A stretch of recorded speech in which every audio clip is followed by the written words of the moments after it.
Hello and welcome. This video will be the first in a series looking at season 2 of the Fallout show. I'm sure you're wondering why I start with season 2 and not 1. Well, the reason is simple. After watching the first few episodes of season 2, I couldn't help but need to get my thoughts out. It dumbfounded and enraged me to a point where I couldn't wait to make a critique of season 1 before covering season 2, as that would take me a great deal of time. I do plan on covering season 1 as well, but for now, season 2 will be getting my attention. Been a fan of Fallout for a long time since I first played Fallout 3, but over the years of playing these games and seeing others' critiques of the series, as well as Bethesda's overall treatment of it, I had realized just how far the series had fallen in quality, Bethesda in charge. It just didn't feel right for me to stay silent since this video. Since this is my first time, I apologize for any mistakes I might make. I welcome all criticism and any advice on how to improve the quality of any of my future videos. We begin with the Mr. Handy being beaten by a bunch of protesters in front of City Hall, holding up signs saying robots equal scabs, people not profits, robots are not citizens, which comes across as an overt parallel to AI replacing people in the real world, but it doesn't really fit the same way for Fallout's universe as it does ours, as Mr. Handies and Miss Nannies, Protectrons, etc. didn't have this same paranoia or stigma like AI does for us. They're seen as useful appliances for things like security, cleaning, cooking, and they usually still required human supervision given how basic or prone to bugs they were, at least in Fallout 1, 2, and New Vegas. But Bethesda's iterations ranging from extremely basic to no different than people, in terms of intelligence, that is, which in the latter case has some very unpleasant implications, but does the show go deeper into that topic? No, because that isn't why this scene exists. It exists only as a quote unquote critique of capitalism and how companies don't care about their workers. This next scene is not only stupid, but also confusing. We have some average Joe type workers watching Mr. House on the TV being interviewed, and they call him a parasite. Goddamn parasite is what he is. We didn't vote for this dumb maggot. Well, that doesn't make any sense, now does it? He's not the president of the USA or a governor or a mayor. He's the president of a robotics company that he founded. This isn't like a group of shareholders of a corporation voting on who will be its president. These are common workers. It's telling how the writers who are trying to critique capitalism and corporations don't understand the basics of how corporations actually work. We then get the scene of what appears to be Mr. House. Now, when I say appears to be Mr. House, you must be a bit confused, saying, well, of course that's Mr. House. Look at him. Who else could he be? Well, you would think so, as most people who have seen this episode believe to be Mr. House is sitting right there. But this is where the scene gets a bit more confusing. Yes, we did.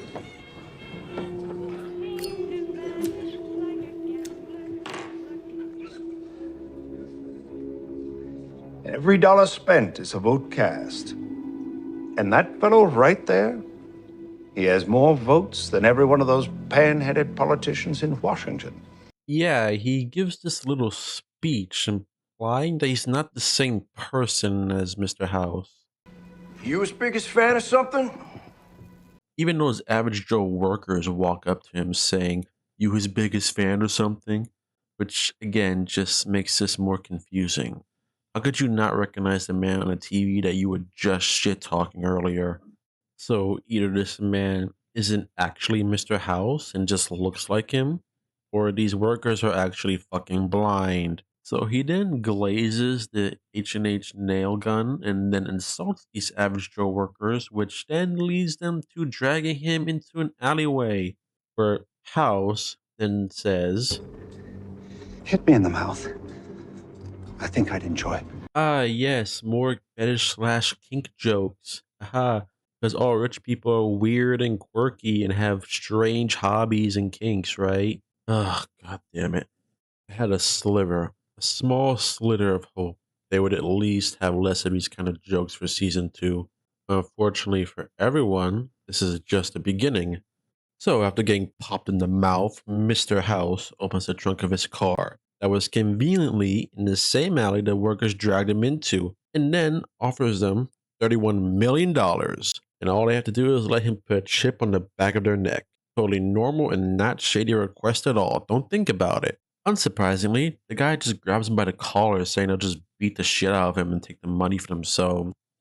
So after turning his neck to talk shit about rich people to his two buddies, leaving his neck totally exposed, Mr. Houston obviously takes the opportunity to insert the chip into the back of his neck, while his two friends just stand there, watching, doing nothing, like an average Bethesda NPC. Houston presses a button on a remote, and then very slowly hands the guy a bat from the back of his trunk. Bill. Bill.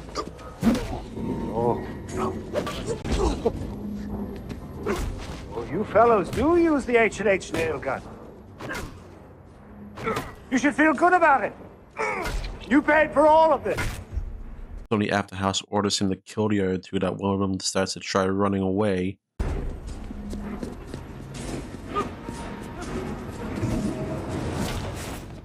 All while his friend is getting beaten to death. But unfortunately for him, he doesn't manage to escape. He gets taken out too.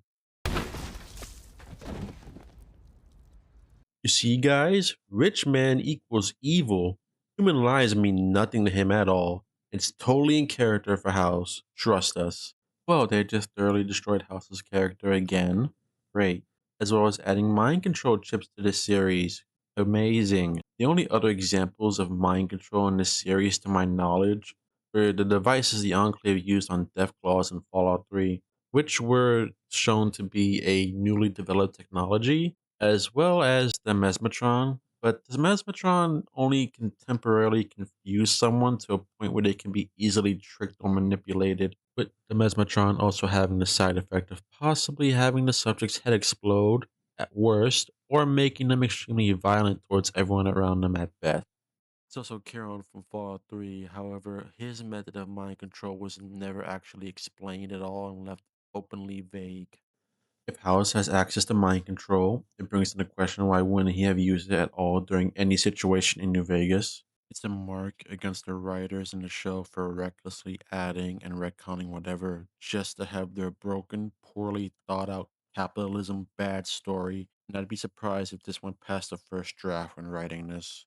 Now comes the famous scene from the trailer in Novak with Dinky facing away from the highway, because as we all know, when putting up a T-Rex holding a sign that's meant to advertise your motel, you want it facing away from the road so drivers can't see it, right?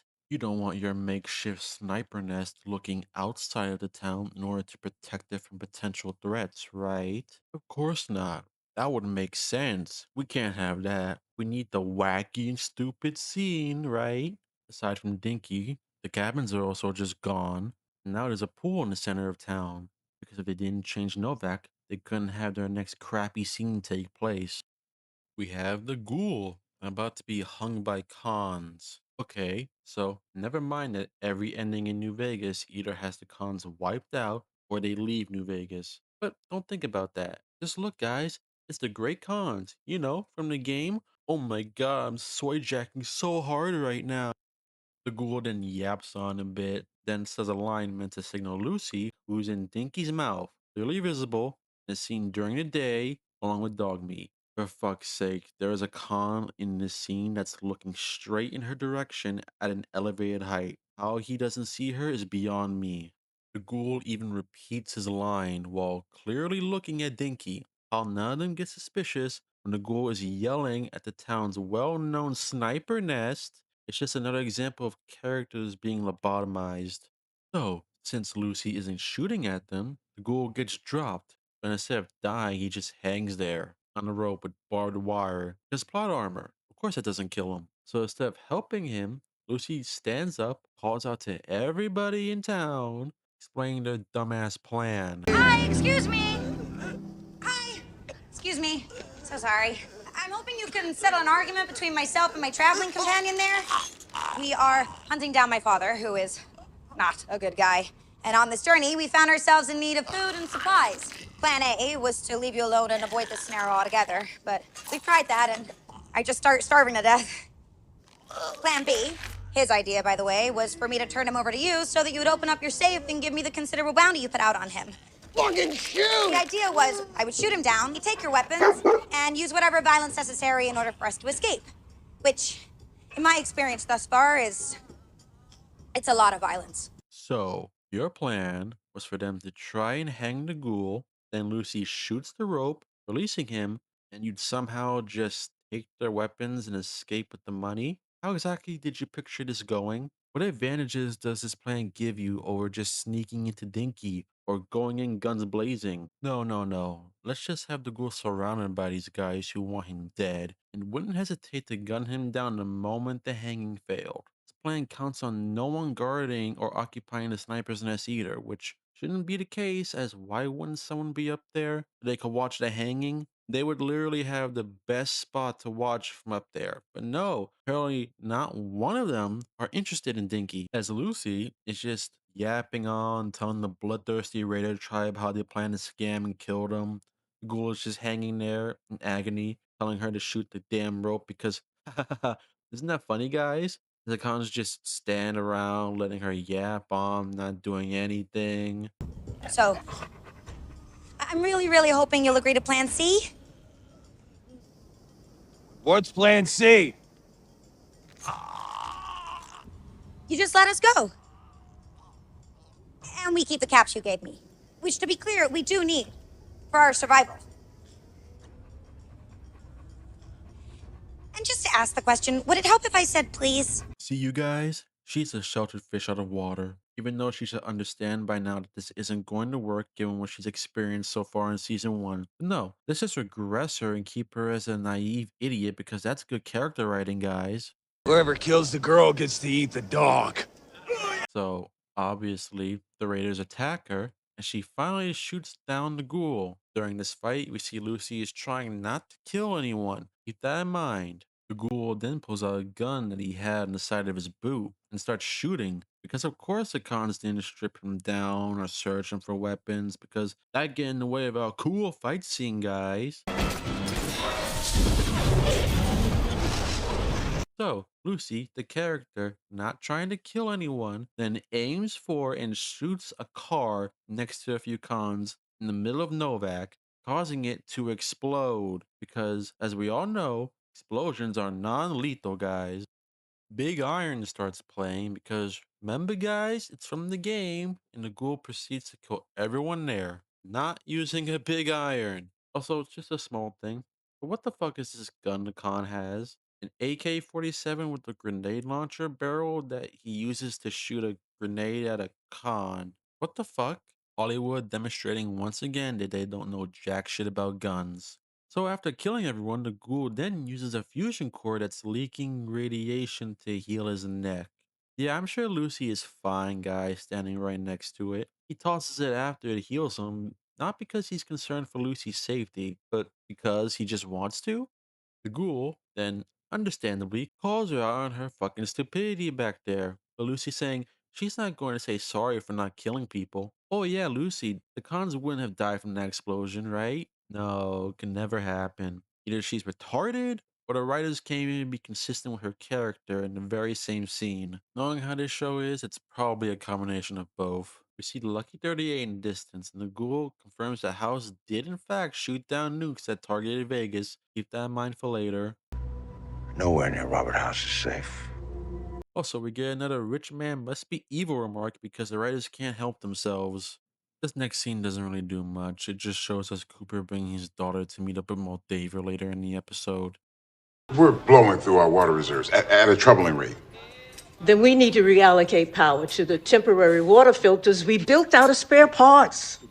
Now we get Betty along with other residents of Vault 33 stressing out over their broken water chip, pointing out how they're going to run out of clean water soon and that the only thing keeping them afloat is a temporary water filter they built from spare parts. The water chip broke back early in season 1. So the fact that they're only addressing this now does indeed confirm for me that it was just meant to be a nod to the first game back early in season 1.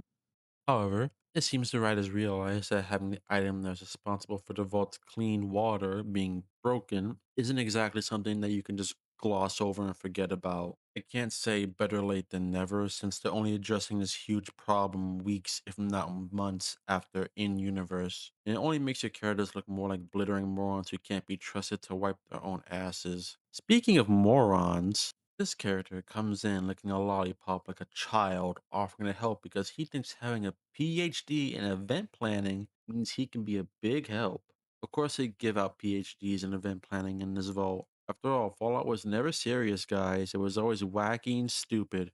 Maybe you should find an outlet. Start a club or something. A club? What kind of club? We've been through a lot lately. Maybe you could start a group for people to talk about any kind of feelings you may be feeling. What kind of feelings am I feeling? Shame? Uselessness? I don't feel useless. But I like shame. Shame I can work with. Ah, yes, you like shame. Because the writer couldn't help themselves from shoving in their kink into this show. We'll get back to that later, unfortunately. We now move on to Vault 32 with Eye Patch Lady, aka Steph, if you'd rather use her name, but I'll stick with Eye Patch Lady for now. So, Eye Patch Lady is now the overseer of Vault 32 and is now talking with one of its new residents. So you see what I'm up against. In 33, I leave my quarters, take a right turn, another right turn to the elevator. Here in 32, it's a left and a left to the elevator. Yep, again. Everything is the other way here, so just do the opposite of what you used to do. I'm not sure it's that simple. Yes, they really can't help themselves. Every character has to be a moron in some form or fashion. After he leaves, Chet, aka Cousin Fucker, walks into the office with Eye Patch Lady's baby as she struggles with the computer, as of course she is. Just seeing if you've gotten around to giving me a job assignment yet. Just because, everyone else has one. If you haven't chosen a gatekeeper yet, I have experience. Yes, Chet, because your entire personality is incest in being a fucking doorman. Chet, I've been busy, and I need someone to take care of the baby, and it's used to you. I'm sorry, it's used to you? Would you at least consider giving him a name? Because the neighbors have started to call him Chet Jr. Okay, so season 1, she was a normal person, then does the whole role play as my dead husband with Cousin Fucker, which, while fucked up and nasty and disturbing, could at least be somewhat understandable given the trauma of being attacked and losing her husband. But this is some straight psychopathic behavior. You can't even be bothered to name your kid weeks after they've been born. I get this is a setup for her to be like a villain of some kind, but with the scenes like her being too stupid to work in computer, it doesn't help with the intimidating image she's supposed to have. So it looks like Norm did disable Vault 31's communication with the other two vaults. At least I have to assume it was Norm, since Norm is the only person there who could, possibly fuck around with the shit in that vault. And given the fact that we see Vault 31 could communicate with the other two vaults back in season 1, I have to assume Norm had to destroy it while he was trapped in here. Although it is strange, since Norm did trick Bud by pretending to be Betty over the comms in Vault 33, makes me wonder why not try the same thing again? Why not message either Betty or Eye Patch Lady pretending to be Bud to come out and try to open the door from their side and say, "Oh, we need your help, something's wrong in Vault 31. Oh, God, look at this mess. You really are a disgusting, filthy animal, aren't you? Oh. So you found water. You're out of food. Starvation is a heck of a way to kick the bucket. I'm offering you a much more dignified solution to the one you've chosen for yourself, son of Hank. Get in your dad's cryopod. I'm not gonna be your prisoner. Norm saying he's not going to let Bud make him his prisoner doesn't really hold much weight considering the fact that he's let this fucking Roomba keep the door locked for weeks to the point where he's run out of food and water. Have Norm threaten Bud that he'll smash his tank unless he's let out or something. Again, why are you just sitting there? Norm is on the brink. He's eaten all the rations here and drank all the water to the point where he has to survive off the condensation from the pipes. There's literally no good reason why he wouldn't have threatened Bud at this point or tried to hack the terminal that's there in there with him. It's not like Bud can stop him. He's a fucking Roomba. All you have to do is wait until the surface is safe to recolonize. And then we'll all head up for Reclamation Day. And when is that exactly? When there's no one left on the surface to disagree with us. Yes, bud, because you can't live in a world where people disagree with you over something, right? No, just kill everyone up there, wait for him to die out. Literally the mentality of a sociopathic child. People are gonna notice I'm missing. Oh, we have a protocol for everything. You say you have some protocols for everything, but put yourself in a fucking Roomba and can't fix anything like the comms if they break. You fucking moron. So you think my dad is gonna lead you to your family, which means you think your family's still alive after 200 years and somehow I'm the optimistic one? Well, Lucy, given that Moldaver and your dad are also from before the war, as far as you know, it should be theoretically possible. Although, us as the audience, seeing him ride with his daughter on horseback towards the fucking nuke, unless she became a ghoul with him, she should be fucking dead.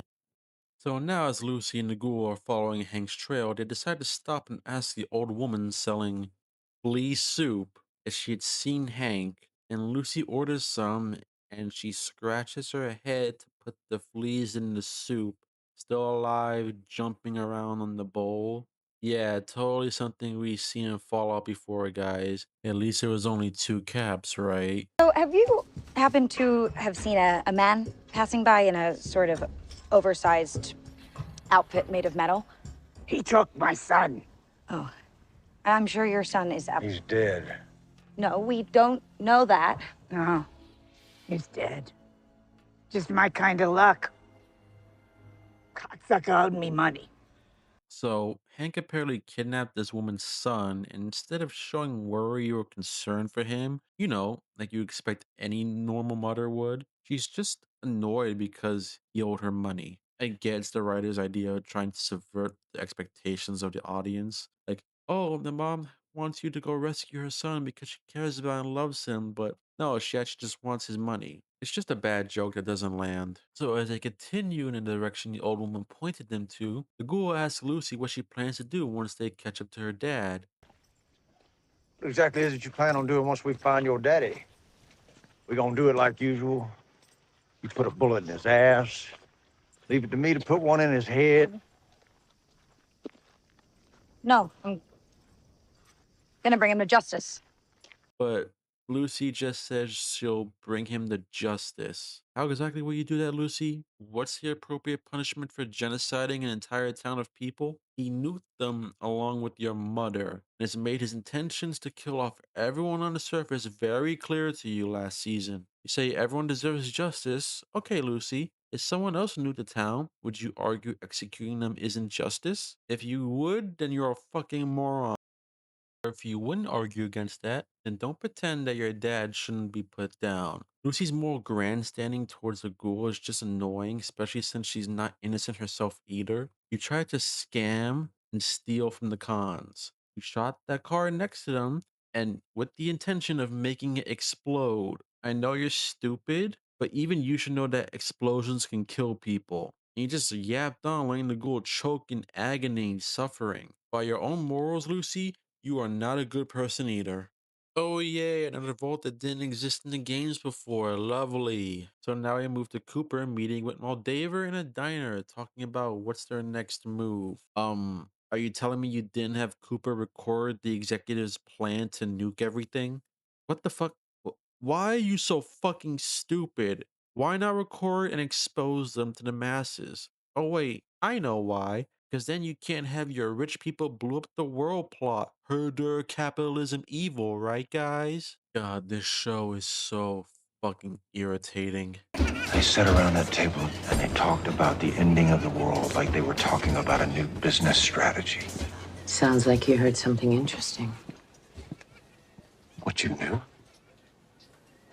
And now you do too. So apparently Moldaver knew about the plan before this meeting too. So not only did she not get any evidence of it back then, but she also didn't have Cooper record the meeting for evidence either. This character is a cancer to the Fallout universe and should have never existed. That's just what I'd expect you to say. Dumb people are always blissfully unaware of how dumb they really are. Are you familiar with Robert House? Yeah, I'm familiar with Robert House. The guy owns half of Las Vegas. He's also building a privately owned missile system in Las Vegas with enough firepower to follow through on your wife's proposals. When the bombs drop, it'll be Robert House that presses the button. Oh my fucking god, this show cannot help itself from trying to fuck with New Vegas and House, can it? The defense system was a laser defense system that shot down the nukes. On the day of the Great War, 77 atomic warheads targeted Las Vegas and its surrounding areas. My networked mainframes were able to predict and force transmit disarm code subsets to 59 warheads, neutralizing them before impact. Laser cannons mounted on the roof of the Lucky 38 destroyed another 9 warheads. The rest got through, though none hit the city itself. If House was the one who launched them, like this bitch is suggesting, then why the fuck would he have launched any nukes at himself and in Vegas to begin with? Huh? What are you going to say? Oh, he only nuked the half of Vegas that he didn't own, herder. You do realize nukes don't just destroy the area caught in the blast, right? They fuck the surrounding area with radiation. Fallout. You know, the name of the goddamn series. God damn it. Moving on. Are you asking me to spy on the wealthiest man in America? Not spy on him.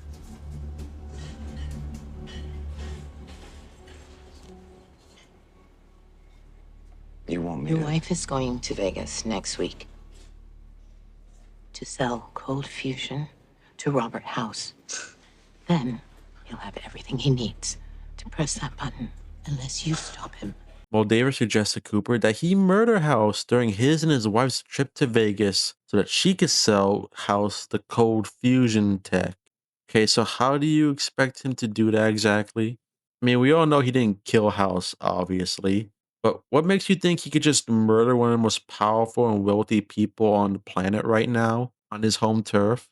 Nah, it'd be a piece of cake. Not like House would have security checks or any of his deadly robots there with him. No. It'd be like taking candy from a fucking baby. Also, if Cooper's wife is going to sell House cold fusion tech, why wouldn't he have it in New Vegas then? What's your explanation for that? At that point, he wouldn't need or care about Hoover Dam as a power source to begin with, since he have unlimited power. You need a goddamn good reason why House doesn't have it.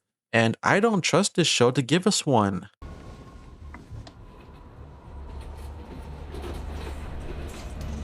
Janie, let's go. Come on. So Cooper denies her request and heads home with his daughter, but not before she gets one more good smack at Wakakami, where she smacked this goddamn commie bitch in the table right here.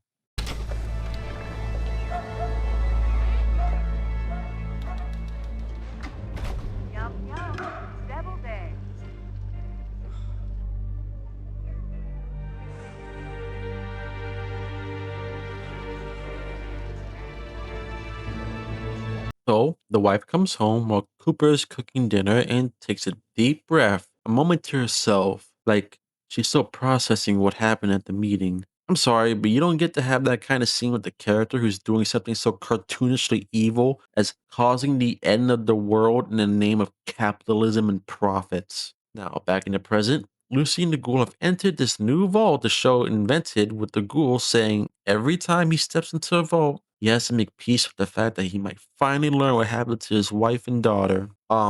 You had your daughter with you on the day the bombs fell, as they were fucking falling. How the fuck did you lose her? How would the vault tell you what happened to her? All right. I know about the experiments. Been to Vault 4. Vault 4 is the best case scenario. Excuse me. No, it fucking isn't. As your brain rotted out your goddamn skull, Vault 4 was the best case scenario, my ass. We have control vaults that didn't perform brutal experiments on people. Vault 15 residents founded Shady Sands, which then grew into the NCR. We have the people of Vault 8 who created Vault City. You know, one of the most successful settlements in the series. Thank you, writers, for once again showing us how you don't know jack shit about Fallout, or don't care enough to actually look it up. Even if you want to say it's from the ghoul's perspective, It's not a secret the most well-known faction in the area, the NCR, traces its origins back to a vault. To be fair, it was a little weirder than the one I came from. You think so? How many towns they destroyed down in Vault 4? I'm sorry, but is he saying destroying a town counts as being weird? I don't know how someone writes dialogue like this and just thinks it makes sense. The ghoul picks up a Chinese soldier hat and they head down into the vault.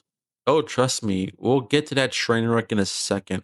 Before that, we're heading back to Vault 33, what I consider the worst attempt at comedy in this entire episode. We see Mr. PhD from earlier leading a support group for people who are products of inbreeding. I wish I was fucking lying, but no, unfortunately, this is in the show. It's not your fault you were born in a vault.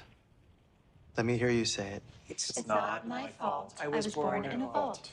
And it's not your fault that your parents were or are related. And it's not my fault my parents were or are related. Feels good to say it out loud, doesn't it? That's just the first step. Trust me. You know, sometimes I look into the mirror and think to myself, how the fuck did we get here? As someone who's come out on the other side of this, I know what it's like to wonder if people look down their noses at you based on your family tree. A regular person can have an ingrown toenail, and it's just an ingrown toenail. But we have to wonder if it's because our genes are somehow broken. If I am somehow broken. Not broken enough because you're still breathing. So, we're gonna change the rules, right? No inbreeding in the vault. We're gonna change that, right? Why must you cause me such pain? Just couldn't help yourselves, could you? You know you didn't have to do this, right? You didn't have to shove in your fucking incest fetish into the show. But you did. You did, and I fucking hate it. No, that's not what this is about. The rules are good, but that doesn't mean those of us who are products of inbreeding need to feel bad. You understand? Given how earlier you were like, oh, I like shame, I can only think you really don't believe that. Come on. I have a question. Yes, Marianne. I have a mild allergy to dust. And sometimes I wonder if it was my father's fault because he fell in love with his cousin, my mother. I just wonder if there's a biological connection. So, is your explanation why everyone in this vault is a moron? Is this it? Everyone in here is just inbred to the point of retardation? Given how you had to make it a rule that inbreeding wasn't allowed, I can only assume that's the case. In which case, you've all done an awful fucking job at enforcing that rule. Given how you just let those siblings walk away to fucking another room, and how that woman is yapping on and on about how deeply inbred her family is. It's clear this rule is treated more as a suggestion rather than an actual fucking rule to follow. I don't think I need to explain more about this scene. It's shit. You know it's shit. So let's just move on. We are now back with Bud and Norm. Bud yapping about how Norm should just give up and either get into his dad's cryopod or just let him kill him. Now, Gray, he and his plans are yap. We don't fucking care. You're an idiot. You have two rational choices. Get in your dad's pod or die. You're right, I only have two rational choices.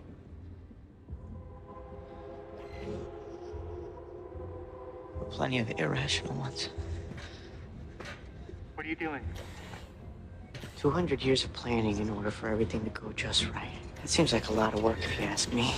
Okay, first, Norm. No, he's not. He's a goddamn idiot. But more important than that, fucking finally Norm stops sitting on his ass letting the fucking Roomba lord over him. Better late than never, but seriously, it should not have taken this long for you to actually get off your ass and do something.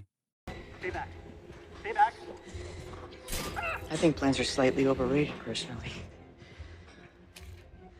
No, wait, I need that to threaten you. What are you doing? Thawing everyone. What? No, you can't just thaw them all. Okay, so instead of trying to use the terminal to open the door or have Bud let you out under the threat of death, Norm is going to call all the residents of Vault 31 at once. The people who signed up for and are part of Bud's plan to take over the surface after everyone up there is dead. So, how exactly do you envision this going, Norm? I'll tell you how I and anyone with more than two brain cells would. They would come out, see you stepping on the Roomba leader, and he yells at them to jump your ass. Even if you're delirious from hunger and thirst, this isn't something that anyone with a functioning brain would choose to do. I guess we'll find out what happens in a later episode because now we're back with Lucy and the ghoul. We see them walk into the vault and discover some storytelling skeletons of some commies. Why would Vault-Tec allow communists in one of their vaults? I don't know, Lucy. Maybe this vault was infiltrated by a group of Chinese spies before the bombs fell. After all, the games did tell and show us that the Chinese did have spies and moles all over the US back then. It wouldn't make some sense for them to try and get into a vault. Maybe attempt to learn any weaknesses vaults could have or take some over to prevent American survivors from rising back up onto the surface as potential threats. There are plenty of cool and interesting plots that can come from this. Oh wait, I forgot what show I'm watching. I wouldn't be so sure they did. Oh, it's the fucking mind control chips again. Great. Choose people over product.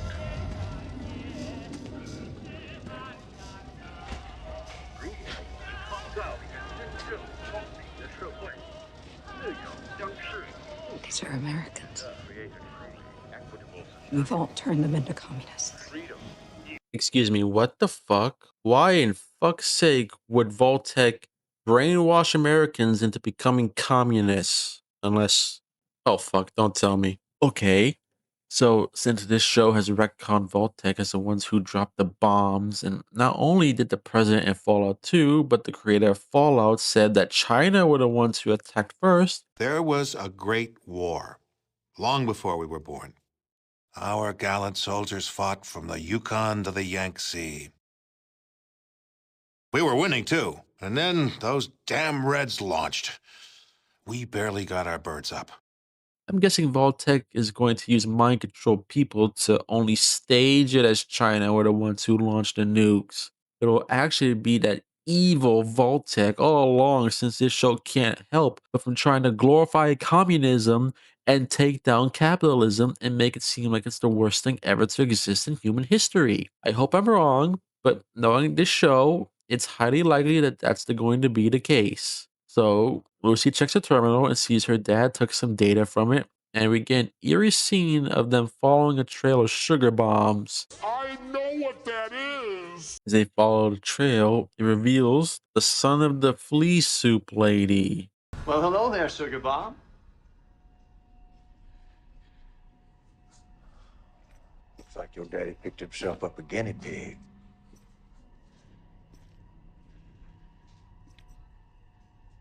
What do you want?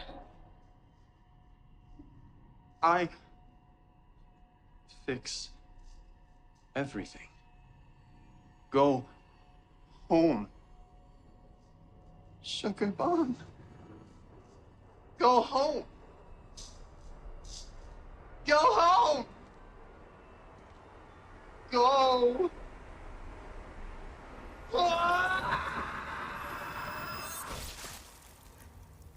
Okay, so if we ignore all of the context surrounding it, the scene was actually not bad as a tense and eerie moment. With the context, if Hank knew she'd follow him, why didn't he try to hide his tracks, like, at all? He stomped a man in half earlier, making bloody footprints, and let the flea soup lady live to the point her in the direction that they went in. Why go through the trouble of kidnapping a guy to mind control him to leave a message telling her to go home and to make his head explode in her face? Why not just leave a fucking note?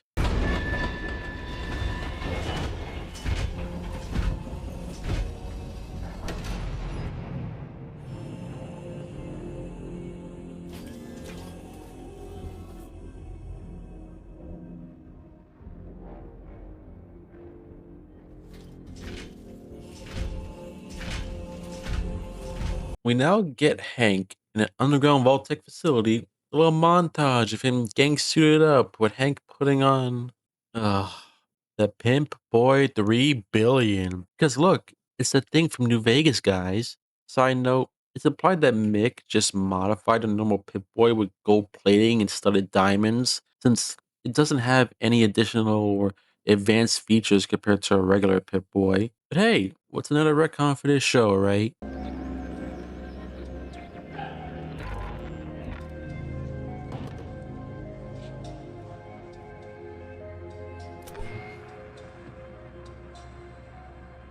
This is Hank McClane, reporting for duty, sir. Nobody in Vault-Tec knows I'm here. And nobody in Vault-Tec knows much of anything anymore. We see Hank leaving a message for his boss, who's blatantly hinted to be Mr. House, with referring to him calculating how to survive all possibilities and scenarios, and Vegas being his old stomping ground. Hank letting him know he'll be continuing developing the mind control chip with the data he got from Vault 24 and here in his facility that had managed to miniaturize the chip. So it looks like they're going to be ditching the analog bulky aesthetics that Fall is known for here. Then we can finally talk about my promotion.